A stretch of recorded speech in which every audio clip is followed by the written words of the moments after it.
Il faut être femme, il faut être soi. Je n'avais plus cette partie-là. Voilà. Complètement, j'existais plus. Elle a vécu un véritable calvaire. Pendant plus de 10 ans, cette mère de famille a subi insultes et remarques humiliantes de la part d'un mari alcoolique.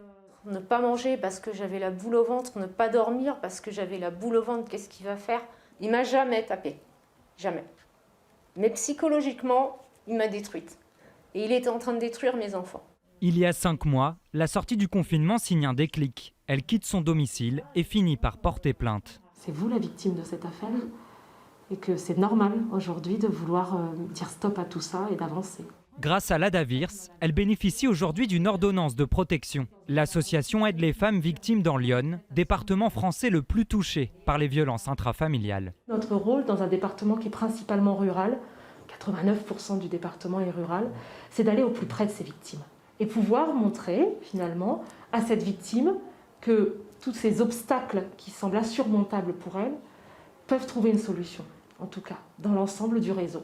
Un réseau d'action coordonné par le département qui vise d'abord à mieux détecter et prévenir ces violences. Dans cette brigade de Migène, les gendarmes travaillent côte à côte avec une intervenante sociale. En analysant leur travail de terrain, elle propose aux victimes des solutions rapides et adaptées. Parfois, je suis appelée sur mon téléphone portable, les gendarmes sont encore dans le logement avec la victime qui a besoin d'être secourue et qui a besoin d'être relogée en urgence. Donc il y a une grande flexibilité qui en fait va favoriser la victime dans sa prise en charge. Écouter et accompagner. Ouvert il y a 3 ans à Auxerre, cet accueil de jour peut recevoir jusqu'à 7 femmes en même temps, avec une particularité.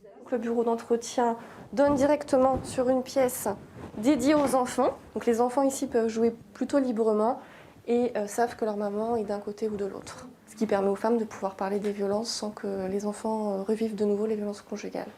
Salle de détente, de réunion, le tout dans un lieu entièrement sécurisé. C'est vécu comme une bouffée d'oxygène où elles prennent le temps, un petit peu de temps pour elles. Du temps également pour des démarches médicales, locatives ou bien judiciaires, comme ce dépôt de plainte simplifié, disponible à l'accueil. C'est la personne, donc la femme victime de violences conjugales, qui l'a rempli à sa demande. C'est pas elle directement qui dépose plainte puisque c'est le procureur qui s'en saisit. Car dans le département, la prise en charge s'étend à la justice. Une des priorités en tant que chef de juridiction lors de mon arrivée était le traitement judiciaire des violences intrafamiliales.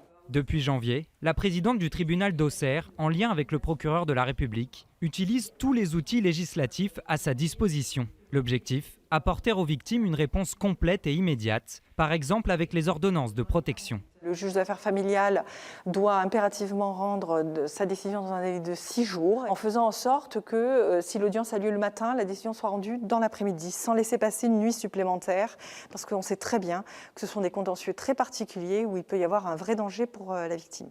Le tribunal envisage également de mettre en place l'usage du bracelet anti-rapprochement dans l'Yonne à partir du 1er janvier.